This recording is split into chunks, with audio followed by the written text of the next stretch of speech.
It's that time of the year again, also known as New York's Rite of Spring. The Brooklyn Botanical Garden hosts the Sakura Matsuri, the Cherry Blossom Festival. Hi, I'm Carmen Poon, and welcome to Asia Talk. For centuries, Japanese people have been celebrating the tradition of hanami, enjoying the beauty of flowers. With a collection of well over 200, the flowering cherries can be found throughout the entire garden. The 42 species are well balanced in blooming at different times, creating a spectacular 5-week show, and ensuring every visitor gets their fair share of cascading petals. Right now, I'm with the Director of Horticulture of Brooklyn Botanic Garden, Mark Fisher, and he's going to tell us a bit about the cherry blossom trees here.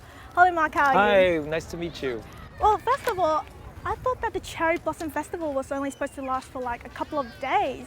This has been going for like five weeks now, right? Right, there's a whole season called hanami, and then at that time it's a whole series of cherry blossoms. So we have things that start blooming early all the way up into May. So right now what we're looking at are some of the Kwanzan cherries that will be ready for Sakura. It's really beautiful.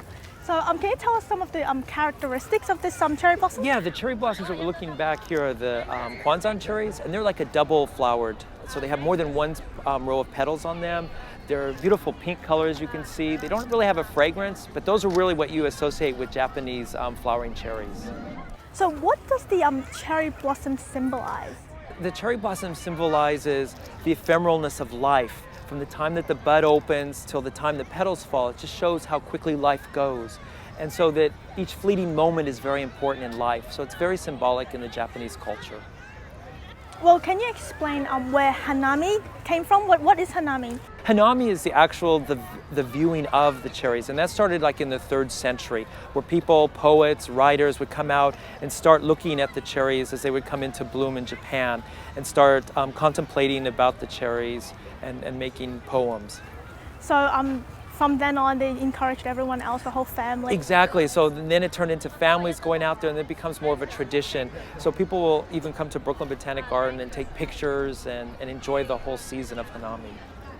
Can you tell us a bit about the whole collection of cherry blossoms in the garden? Yeah, we have over 42 different varieties of cherries in the garden.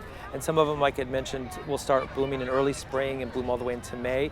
And then overall, we have over 200 trees in the garden's collection as well. So we have quite an outstanding variety. Some of them are very fragrant. Some of them are a little white to dark pink, beautiful different flowers. So where do they come from? The cherries are native to Japan. And some of them were brought in 1921 is when the cherry walk, which has all our different varieties, that was actually planted at that time. The Kwanzans and what we're seeing out here on Cherry Esplanade, those were planted in the 1940s. And cherries live for about 25 years, some live a little longer than that. So we're always having to maintain them and watering them, make sure they get fertilized and pruned properly. What do you think of, what is it with Sakura that fascinate people? The thing of Sakura that fascinates people is we're celebrating traditional and contemporary Japanese culture. So, and because the cherries are so beautiful this time of year, people really associate them with life and spring. And so that's really what the enjoyment is. And then during Sakura Festival, we have music and workshops and all of that highlight this special time. And the Cherry Blossom Festival is often referred to the Rite of Spring for New York. To the Rite of Spring for New York. So why is that? Because it's really the symbol that spring is here in New York and at the Botanic Garden. Well, thank you very much, Thank Mark. you, it's a pleasure. Thank you so much. Right, Happy Sakura.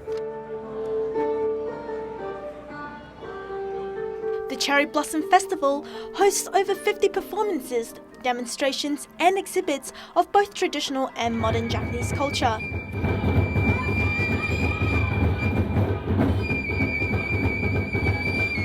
Visitors get to experience the contrast between the two. So how did this festival become so successful after 28 years? Right now we're with Anita Jacobs, the Director of Public Programs, and we'll find out.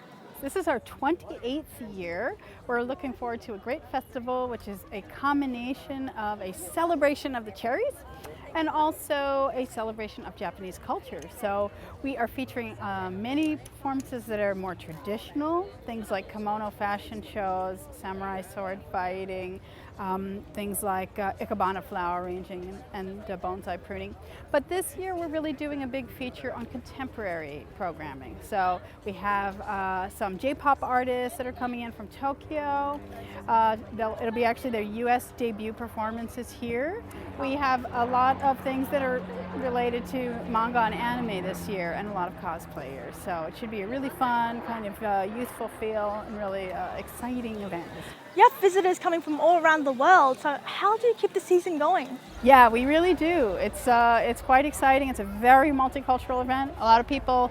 It happens to coincide with the Japanese vacation time, so a lot of people actually come from Japan, having seen the cherries there, and our season is just a little bit later. So they come there, they go to Washington, D.C., see those cherries, and then they come to New York and they finish it up with us. So they have a whole cherry tourism going on there. There is, yeah, it's exciting. All right, thank you very much, Anita. Thank you so much. Nice speaking to you. Yeah.